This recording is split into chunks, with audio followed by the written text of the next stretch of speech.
नमस्कार। आज हम आप लोगों के लिए स्टैंडर्ड 10th का चैप्टर 6 का लेक्चर 3 लेकर आए हैं। इसमें हम लोग देखेंगे अब न्यूट्रिशन को डिटेल्स में, और न्यूट्रिएंट्स कौन कौन सा है ये सब के बारे में हम लोग जानेंगे, और ये टाइप ऑफ न्यूट्रिशन ये सब हम लोग को यहाँ पर जानना है। सबसे पहले हम लोग जानें कि न्यूट्रिशन है क्या। Nutrition, the process of taking food and it utilisation by the body is called nutrition. मतलब कि हम लोग the process of taking food and it's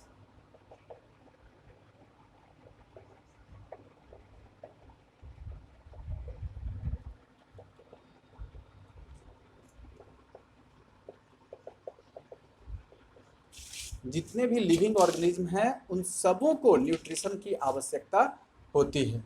हम लोग बोलते हैं, चलते हैं, इधर उधर दौड़ते हैं, बोलते हैं, तो इन सबों में और एनर्जी की आवश्यकता होती है। जितने भी पक्षी हैं वो सब बैठते हैं, चलते हैं, वो हवा में उड़ते हैं, उन सभी प्रोसेस में उनको जो है एनर्जी की आवश्यकता होगी। और इन सारी प्रक्रियाओं में इनको एनर्जी की आवश्यकता होगी। वो कहाँ से पूर्ति होगी? जो वो फूड लेंगे, अपने शरीर में इनटेक करेंगे। और इसी तरह से प्लांट्स को भी ज़रूरत पड़ेगी, इसमें भी उसको एनर्जी की आवश्यकता होगी। और उसको वो कैसे लेगा? वो यूज़ करेगा वो एनर्जी जो अपना भोजन वो खुद बनाता है, मतलब कि वो फोटोसिंथेसिस के द्वारा प्रिपेयर करता है। तो इस तरह से हम लोग देखेंगे कि ये प्लांट्स जो है वो ऑटोट्रॉफिक न्यूट्रिशन करता है, एनिमल्स हेट्रोट्रॉफिक न्यूट्रिशन करते हैं। इस तरह से हम लोग आगे अब बढ़ेंगे। न्यूट्रिशन के बाद हम लोग ये जानेंगे कि how do living things get their food, मतलब कि वो न्यूट्रिशन कैसे करेगा, वो कैसे अपना भोजन लेगा। तो जितने भी ऑर्गेनिज्म हैं उन सबों को ऑर्गेनिक मटेरियल्स की आवश्यकता होगी, ऑर्गेनिक सब्सटेंस की आवश्यकता होगी एनर्जी डिराइव करने के लिए। मतलब कि हम लोगों को भी और प्लांट्स को भी चाहिए क्या? इसको भी चाहिए C6H12O6। आप लोग जानते ही होंगे ये क्या है? यह है ग्लूकोज। और ये एनर्जी डिराइव करने के लिए जरूरी होता है। और जितने भी ऑर्गेनिज्म हैं इन सबों को चाहिए ग्लूकोज। और ये ग्लूकोज मिलेगा कहाँ से उसको? तो जितने भी ऑटोट्रॉफ्स हैं वो अपना भोजन प्रिपेयर खुद करते हैं। और लेकिन हम लोग हेट्रोट्रॉफ्स कैसे अपना एनर्जी डिराइव करेंगे? कहाँ से हम लोगों को मिलेगा ये कार्बन कंपाउंड जो है? ये कैसे मिलेगा हम लोगों को? तो ये मिलेगा वो जो बनाया हुआ है, पेड़ पौधा द्वारा बनाया हुआ जो है, प्रिपेयर किया गया फूड है, वो हमें मिलेगा। या फिर कोई और हर्बीवोर्स उसको यूज़ करेगा और तब हमारे शरीर में वो जा सकता है। तो इस तरह से करके वो जो है इसका एनर्जी का ट्रांसफ़र हम लोगों में होगा। तो ये जो है कुछ प्लांट्स जो है वो फोटोसिंथेसिस करेंगे, लेकिन उसमें ग्रीन पिगमेंट नहीं भी पाया जाएगा, ऊपर से दिखाई नहीं देगा, वो मास्क्ड होता है। ऐसा नहीं कि उसमें नहीं पाया जाता, होता है, लेकिन वो जो है ऊपर से मास्क्ड होता है। मतलब और भी उसमें होता है क्रोमोप्लास्ट। क्लोरोप्लास्ट ग्रीन कलर का होगा और क्रोमोप्लास्ट जो है अदर देन ग्रीन पिगमेंट्स होता है। तो इस तरह से करके हम लोग देखेंगे कि ये प्लांट्स और एनिमल कैसे भोजन अपना डिराइव करता है। तो यहाँ सबसे पहली बात आती है कि ये कार्बन कंपाउंड हम लोग यूज़ करते हैं, और ये जो है इन्वायरमेंट से भी मिलेगा उसको। प्लांट्स को जो है वो कार्बन कंपाउंड कहाँ से मिलेगा? इन्वायरमेंट से मिलेगा, और वो कार्बन डाइऑक्साइड लेगा। कार्बन डाइऑक्साइड लेगा और वाटर लेगा। तो ये कार्बन कहाँ से मिलेगा उसको, ये कार्बन कंपाउंड इसको मिलेगा, मतलब कार्बन डाइऑक्साइड मिलेगा इन्वायरमेंट से। और ये वाटर कहाँ से उसको मिलेगा, वाटर मिलेगा वो रूट एब्जॉर्ब करेगा सॉइल से, मतलब टेरेस्ट्रियल प्लांट में ऐसा होगा, एक्वेटिक प्लांट तो वो पानी में है ही, वहाँ हो जाएगा। और उसको कार्बन डाइऑक्साइड कहाँ से मिलेगा, वो पानी में घुला हुआ जो ऑक्सीजन कार्बन डाइऑक्साइड होगा वो यूज करेगा अपना रिस्पायरेशन में, वो ऑक्सीजन यूज करेगा और यहाँ फोटोसिंथेसिस के क्रम में वो कार्बन डाइऑक्साइड जो दोनों वाटर में डिसॉल्व होता है वो आसानी से उसको मिल जाएगा। लेकिन टेरेस्ट्रियल प्लांट को वो एटमॉस्फेयर से कार्बन डाइऑक्साइड मिल जाएगा, ऑक्सीजन रिस्पायरेशन के लिए मिल जाएगा। तो ये सब जो है वो इसमें काम आएगा। अब हम लोग देखें कि ये जो है न्यूट्रिशन दो तरह का हुआ। ब्रॉडली हम लोग इसको दो भागों में बांट सकते हैं, ऑटोट्रॉफिक न्यूट्रिशन और heterotrophic nutrition. Autotrophic nutrition means the mode of nutrition in which organism prepare their own food by using simple substances। तो यहां पर हम लोग देखेंगे ये जो है autotrophic nutrition, the mode of nutrition in which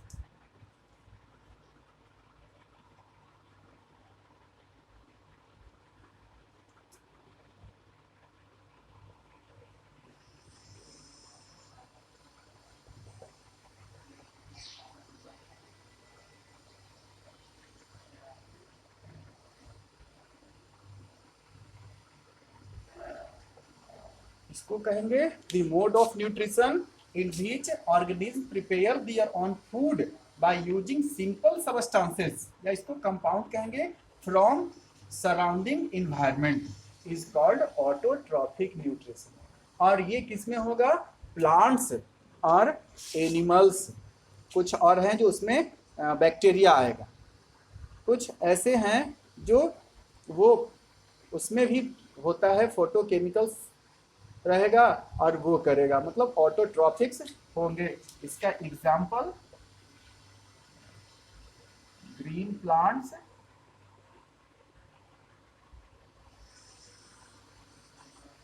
some bacteria और ब्लू ग्रीन एल्गी, ये सब होगा, ये ऑटोट्रॉफिक न्यूट्रिशन करेंगे। अब हेटेरोट्रॉफिक न्यूट्रिशन, हेटेरोट्रॉफिक न्यूट्रिशन किसको कहेंगे,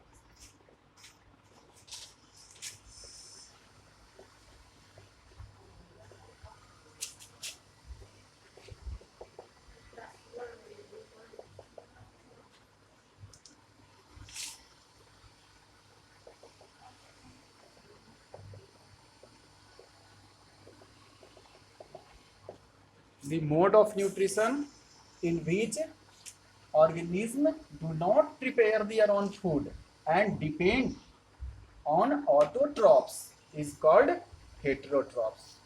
ये अपना भोजन खुद नहीं बनाता है और वो डिपेंड होगा किस पर, वो होगा ऑटोट्रॉप्स पर डिपेंड रहता है। इस तरह से हम लोग देखेंगे इसमें कि ये जो है प्लांट्स है, भोजन जो बनाता है हम लोग उसका यूज करते हैं, या तो वो लीव्स के रूप में होगा, सीड्स के रूप में होगा, अलग अलग उसका रूट खाते हैं हम लोग, मतलब अलग अलग पार्ट्स में वो जमा कर लेता है और हम लोग इसका यूज करते हैं। अब हम लोग देखेंगे, आप लोग इसको लिख लीजिएगा, बीच में इसको पॉज करके वीडियो और लिख सकते हैं आप लोग।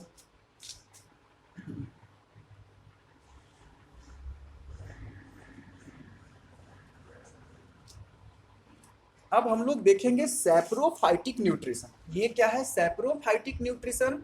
इसमें ये जो है ऑर्गेनिज्म अपना भोजन dead and decaying organic matter से डिराइव करता है, और जिस तरह से फंगी, मशरूम, ये जो है ईस्ट, ये सब अपना भोजन dead and decaying organic matter से डिराइव कर लेता है।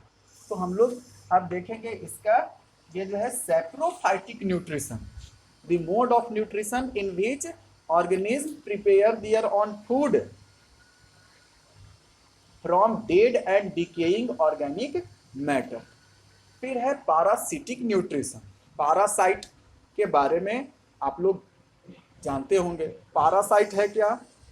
पारासाइट वैसा ऑर्गेनिज्म जो अपने भोजन के लिए किसी दूसरे लिविंग ऑर्गेनिज्म पर डिपेंड रहता है और वो उसको नुकसान भी पहुंचाएगा, तो इस तरह से वो पारासाइट कहलाएगा।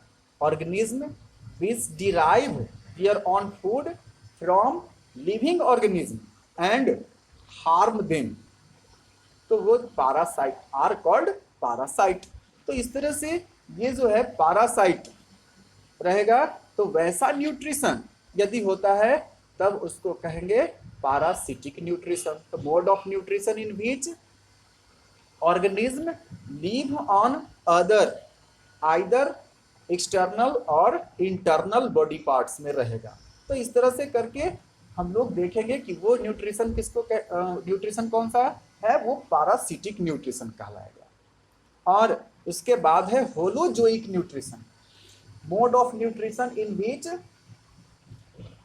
organism intake their food, digest and absorb, assimilates and at last expel out undigested food materials। तो ये प्रोसेस अगर जिसमें होता है तो ये कहलाएगा होलोजोइक न्यूट्रिशन। तो इस तरह से हम लोग इसमें देखेंगे कि इसका और जो है अलग अलग टाइप हो गया, सैप्रोफाइटिक, पारासिटिक और होलोजोइक न्यूट्रिशन। इस तरह से और भी है सिम्बायोटिक न्यूट्रिशन भी देखने को मिलता है। तो वो सिम्बायोसिस उस प्रोसेस को कहते हैं जिसमें दो ऑर्गेनिज्म साथ में रहता है, वो जगह शेयर करेगा, अपना प्लेस शेयर करेगा, साथ में रहेगा, एक जैसा रहेगा, लेकिन वो क्या होगा, दोनों के लिए बेनिफिशियल होगा, दोनों ऑर्गेनिज्म के लिए वो बेनिफिशियल होगा, मतलब किसी को हार्म नहीं करेगा, वो एक दूसरे पर फूड के लिए डिपेंड रहेगा। इस तरह का यदि न्यूट्रिशन होता है तो उसको कहते हैं सिम्बायोटिक न्यूट्रिशन। अब हम लोग बात करेंगे ऑटोट्रॉफिक न्यूट्रिशन इन डिटेल्स, फिर हम लोग आगे बढ़ेंगे तो हेटेरोट्रॉफिक न्यूट्रिशन पढ़ेंगे।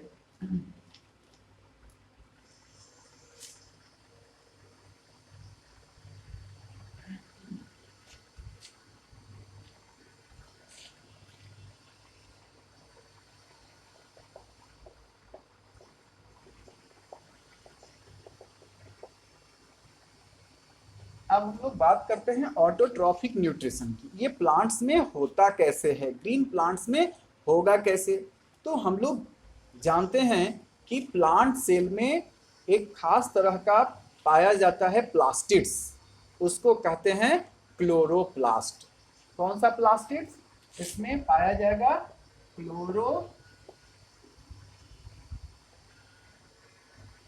क्लोरोप्लास्ट पाया जाएगा, और क्लोरोप्लास्ट में होगा क्लोरोफिल, और इसमें भरा हुआ होगा क्लोरोफिल, मतलब कि क्लोरोप्लास्ट का स्ट्रक्चर हम लोग देखेंगे।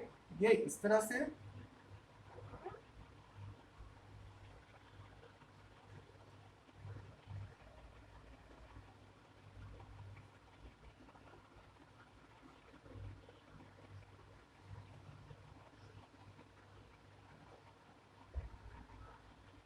हम लोग 9th क्लास में पढ़े थे क्लोरोप्लास्ट। ये डबल मेम्ब्रेन बाउंडेड स्ट्रक्चर है और इसमें पाया जाता है, इस यहाँ जो है इसमें क्लोरोफिल भरा हुआ रहेगा और ये जो है एक थैलेक्वाइड इस तरह का स्ट्रक्चर जो है, ये देखने में लग रहा है क्वाइन लाइक स्ट्रक्चर। इस तरह से ये थैलेक्वाइड एक एक को कहेंगे इसमें, और ये सब एक दूसरा से जुड़ा हुआ रहता है। सिस्टर इसमें जो है लैमेला, मिडिल लैमेला या जो है यहाँ पर ये इसमें जुड़ा हुआ रहेगा ये लैमेला से। और इस तरह से ये जो है क्लोरोप्लास्ट इसमें पाया जाता है और ये क्लोरोप्लास्ट में भरा हुआ रहेगा क्लोरोफिल। मतलब ये प्लांट्स हैं उसमें 3 तरह का प्लास्टिड्स पाया जाता है और वो प्लास्टिड्स जो है इसमें 3 तरह का होगा, क्लोरोप्लास्ट, क्रोमोप्लास्ट और ल्यूकोप्लास्ट। क्लोरोप्लास्ट ग्रीन पिगमेंट के कारण इसका कलर ग्रीन होता है, मतलब क्लोरोफिल के कारण इसमें ग्रीन कलर होगा। और क्रोमोप्लास्ट अदर देन ग्रीन और ल्यूकोप्लास्ट कलरलेस होता है और वो भोजन जमा करने का काम करता है। मतलब जो फोटोसिंथेसिस होगा और उसमें वो फोटोसिंथेसिस के बाद जो ग्लूकोज बनेगा, बाई प्रोडक्ट ग्लूकोज जो है, और वो इसमें स्टार्च के रूप में जमा होगा। अलग अलग तरह का, मतलब इसमें ल्यूकोप्लास्ट का काम है स्टोरेज करना। और हम लोग आगे अब देखें कि ये क्लोरोप्लास्ट करता क्या है। ये क्लोरोफिल पाया जाएगा और प्लांट में, प्लांट सेल में क्लोरोफिल पाया जाता है। वो ज़्यादातर जनरली मतलब उसके लीफ में होता है और टेंडर पार्ट्स ऑफ स्टेम में भी पाया जाएगा। मतलब जहाँ भी ये ग्रीन पिगमेंट होंगे वहाँ वहाँ फोटोसिंथेसिस होगा। और फोटोसिंथेसिस करने के लिए इसको जरूरत होगा क्या क्या क्या रॉ मटेरियल्स है इसमें फोटोसिंथेसिस के लिए। रॉ मटेरियल्स ये प्लांट्स ऑटोट्रॉफिक न्यूट्रिशन होगा मेनली फोटोसिंथेसिस के थ्रू। अब फोटोसिंथेसिस क्या है ये हम लोग जानते हैं। The process by which green plants prepare their own food by using carbon dioxide and water in the presence of sunlight and chlorophyll. तो सनलाइट और क्लोरोफिल के प्रेजेंस में ये जो है कार्बन डाइऑक्साइड और वाटर का उपयोग करके CO2, H2O और सनलाइट, क्लोरोफिल का यूज करेगा और बनाएगा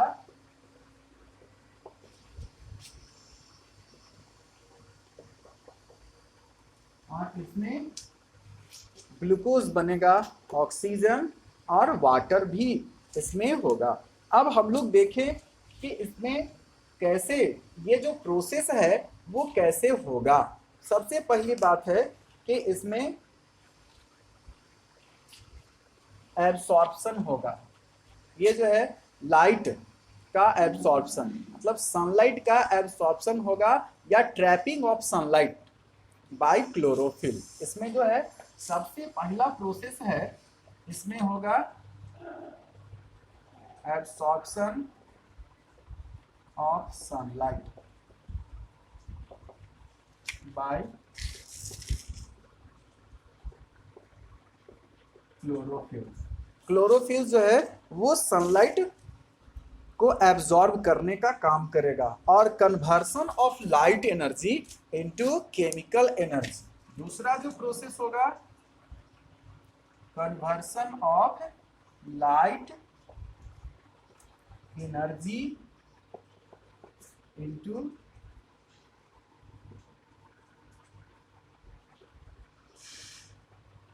केमिकल एनर्जी। देखिए पहला है इसमें एब्सॉर्प्शन होगा सनलाइट ये डायरेक्ट एक्सपोजर सनलाइट में होगा इसके लीफ का, और वो सनलाइट को एब्जॉर्ब करने का काम करता है। अब यहाँ पर सनलाइट जब इसमें मिल गया तब क्या होगा, यहाँ पर कार्बन डाइऑक्साइड देखिए मिल गया इसको, और वो कहाँ से मिलेगा कार्बन डाइऑक्साइड, वो स्टोमाटा के थ्रू मिलेगा। इस तरह से फिर इसमें तीसरा जो है वो प्रोसेस होगा reduction of carbon dioxide to carbohydrates.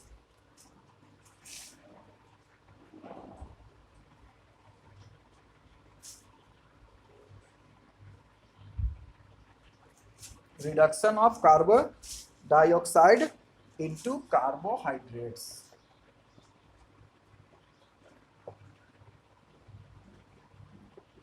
अब हम लोग इन सारी प्रक्रियाओं को एक बार फिर से समझते हैं। ये जो है एब्सॉर्प्शन होगा सनलाइट का क्लोरोफिल के द्वारा, दूसरा है कन्वर्सन होगा light energy into chemical energy. इसमें क्या होगा कि हाइड्रोजन, जैसे यहाँ पर स्प्लिटिंग ऑफ वाटर मोलिकुल्स, यहाँ वाटर मोलिकुल्स जो है ये H2O ये स्प्लिट हो जाएगा सनलाइट के थ्रू, यहाँ जो है H2 और O2 में ये कन्वर्ट हो जाएगा। और ये प्रक्रिया, ये जो प्रोसेस है इसको कहेंगे फोटोलाइसिस। जैसे इलेक्ट्रोलाइसिस में अलग होता है उसी तरह से इस प्रोसेस को हम लोग कहेंगे फोटोलाइसिस। क्योंकि ये प्रोसेस हो रहा है लाइट के प्रेजेंस में, इसलिए हम लोग इसको कहेंगे फोटोलाइसिस। और ये जो है प्रोसेस फोटोलाइसिस के द्वारा इसमें कन्वर्सन, ये जो है ये ब्रेक डाउन हो जाएगा हाइड्रोजन और ऑक्सीजन में। और यहाँ पर ये reduction of CO2 into carbohydrates है। अब यहाँ पर CO2 देखिए, यहाँ पर इसमें कार्बन है, ऑक्सीजन है, और इसमें किस चीज़ की आवश्यकता और है, इसमें हाइड्रोजन की आवश्यकता है। तो ये कार्बन डाइऑक्साइड और उसमें जब हाइड्रोजन जुड़ जाएगा तो ये जो है वो रिडक्शन प्रोसेस होगा, और उसके बाद ये बनेगा क्या, C6H12O6। मतलब यहाँ पर CO2 जो है वो और प्लस H2 इसमें जुड़ेगा तो ये बना लेगा यहाँ पर C6H12O6। ये प्रोसेस जो है वो रिडक्शन कहलाएगा। यहाँ पर इस तरह से हम लोग देखेंगे कि ये फोटोसिंथेसिस होगा और इसमें बनेगा क्या, ग्लूकोज बना। यहाँ पर ग्लूकोज जो बना वो प्लांट्स में स्टार्च के रूप में या फिर और भी जो है वो ग्लूकोज स्टार्च में कन्वर्ट होगा, और स्टार्च फिर से इसमें सेलुलोज के रूप में भी कन्वर्ट हो सकता है, हो जाएगा। और वो जो ज़रूरत है उसका ऊपर एक कवरिंग है, मतलब सेल वाल, सेल वाल के निर्माण में और भी इसमें अलग अलग जगहों पर सेलुलोज जो है वो बनेगा रहेगा। तो ये हम लोग देखें कि यहाँ पर कैसे फोटोसिंथेसिस होता है। अब हम लोग देखेंगे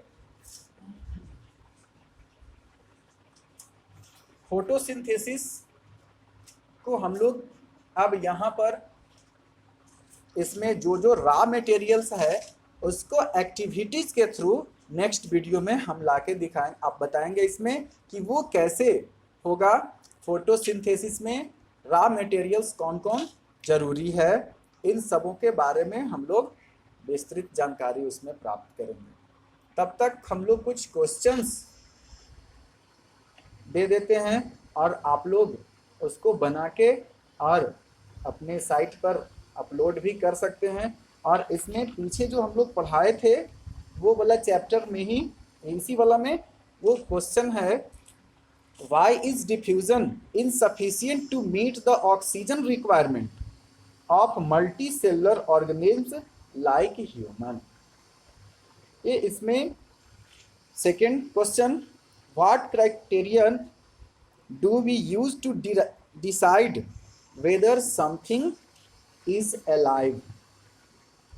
थर्ड क्वेश्चन है, what are outside raw materials used for by an organism. Fourth question है, what process would you considered essential for maintaining life. कौन कौन सा प्रोसेस इसमें इसेंशियल है लाइफ को मेंटेन करने के लिए। ये 4 क्वेश्चन आप लोग बनाइएगा और उसको अपने साइट पर अपलोड कर दीजिएगा, हम देखेंगे कल, और जिनका होगा बढ़िया उन सबों के बारे में हम कल बताएंगे। तब तक के लिए नमस्कार।